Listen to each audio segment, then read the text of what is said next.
Hello mga ka-offloaders sa Pilipinas Market! Welcome back to my channel. Maraming daghan salamat sa inyong tanan sa mga viewers at subscribers. Pag-usapan natin si dito, parang may magandang balita siya ngayon na nangyayari sa nakarang araw, ano?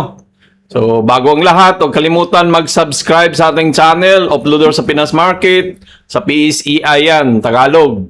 At Dudol Goes to US Market, mga Nasdaq, NYSE, pang long term at saka pang day trade tayo dyan. English di Carabao lang. At may crypto ni Dudes tayo, Tagalog to.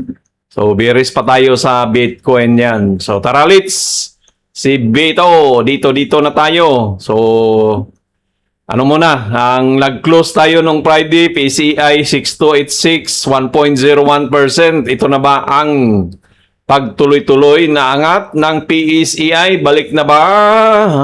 So, for maraming mga blue chip na nag-green, ano? So, yan, nag-green ang mga blue chip natin. So, dito na tayo kay dito. So, si dito, balita muna tayo, may balita bago natin yung silipin yung chart, ano? So, meron siyang balita na ano PLDT dito team up to expand connectivity. So nagka-partner sila na mga tower siguro na para mapalawak yung mga connection sa mga maka-access kay dito. So dito telco rivals PLDT and dito telecom are putting by guns behind them as both companies have signed landmark infrastructure sharing deal. So, yan. Siguro walang kulang ng infrastructure si dito kaya nakipag-partner siya sa PLDT. So, para mapadali yung mapaabot sa mga customer niya ng kanyang serbisyo, So, said in there, blah, blah, blah, with dito resource sharing. Yung, yun, tangikon si Pangilinan. Yan, basahin nyo lang yan. This agreement reflects that even blah blah, we can collaborate where it matters most, accelerate. Basahin nyo lang yan din yan. Yan, tara, let's nasa chart. Baka magsawa kayo. Ako din, nagsawa sa pagkababasa eh. Hindi tayo mahilig magbasa kasi.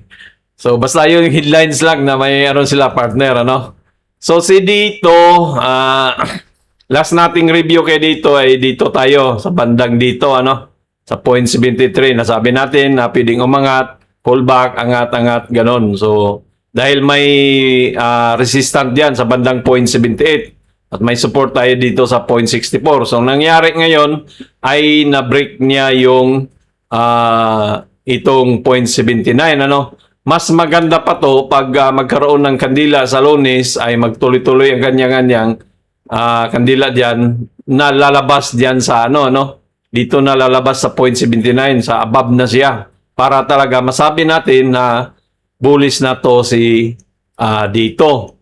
So, pag nagawa niya yan, ma-break niya yan, meron naman tayo isang niyang i-break dito na banda, nasa 0.88. At meron din tayo, at maging support na tong 0.79 natin, So, ganun pa man, si dito ay kung tuloy-tuloy to ang kanyang takbo, long term, so kung baka babalik na itong ganda ng niya, so baka maggawa to siya ng Elliott wave ganyan muna tayo sa higher high, higher low, gumawa siya ng ganyan tapos higher high ulit, higher low, baka maganyan ang kanyang balak gawin.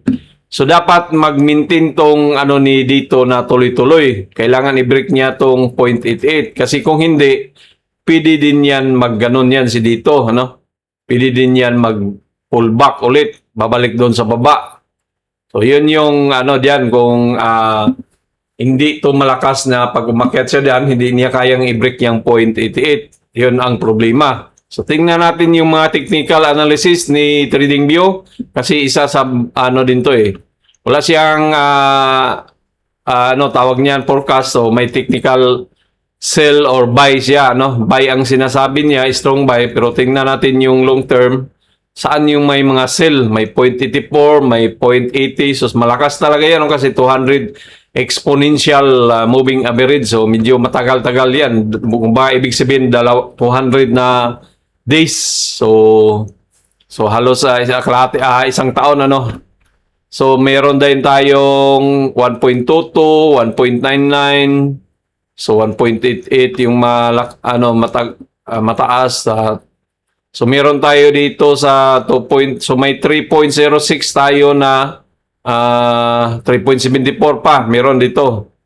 So may mga yun yung pinakamataas niya. So ibig sabihin, darating na araw may patutunguhan to si dito So itong magbudiga kaya dito kasi mura siya 0.80 lang Ibig sabihin yan, pag umangat yan siya dito, yung pira mo, tutubo siya ng almost 200%, kung balikan niya tong taas na to.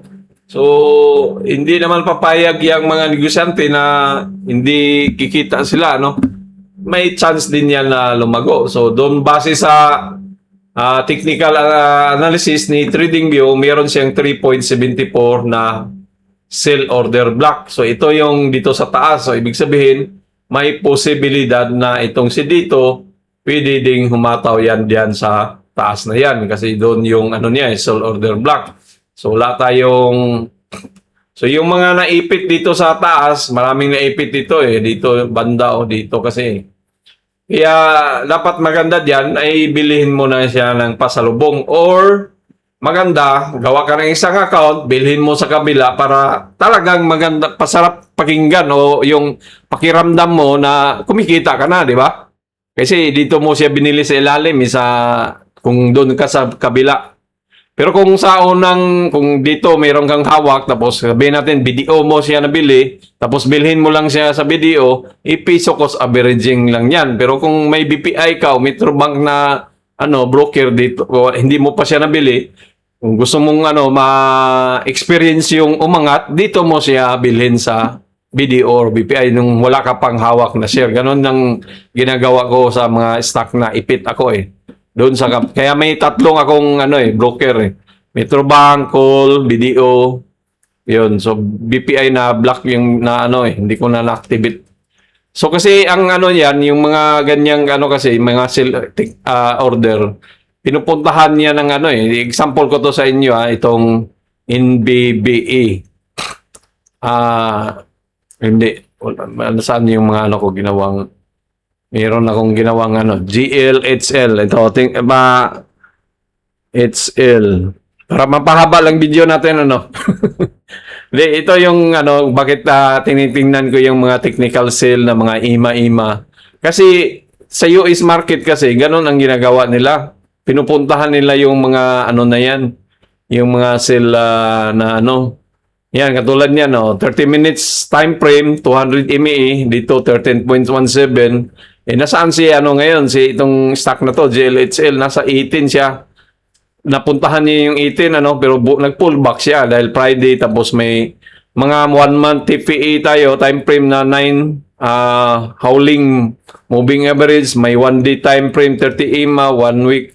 So, tintingnan ko yan siya kasi yun yung mga pupuntahan i-liquidate ng mga will investor So, ina-adapt ko dito sa Pilipinas din. Pero, medyo, lang sa Pilipinas, mabagal lang. Kasi alam nyo naman na ang nagda-drive sa Pilipinas ay mga foreigner lang, di ba? So, kulang tayo sa mga retail investor na mga local Yun yung problema sa PSE. Hindi ko alam kung paano nila gawin yan na dapat maaakit nila yung mga retail investor. Sa OFW pa lang, tiba-tiba na sila kung makumbinsin nila yung mga OFW na mag-invest sa Philippine stock. Ilan ba tayong millions na OFW sa buong bansa, buong earth? Abot ba nga ng, meron ba tayong 3 million, 5 million? Yun lang mismo Yun yung problema kung paano akitin ng PSE. So, wala silang programa na ganun Na, tapos panayreklamo pa sila kung babalik yung mga Binance, mga crypto na yung mga international online na mga broker. Patulog-tulog Yun lang. So, yan lang po ang ating masabi dito dito wag nating pabiin, baka may iba-iba pa rin masabi natin. Pala yung foreign sale pala ni Bito ay foreign buy, merong 2.5 na bumili mga foreigners na pumasok.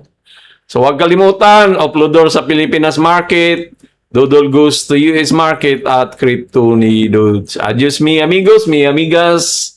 Babus, pasok ulit!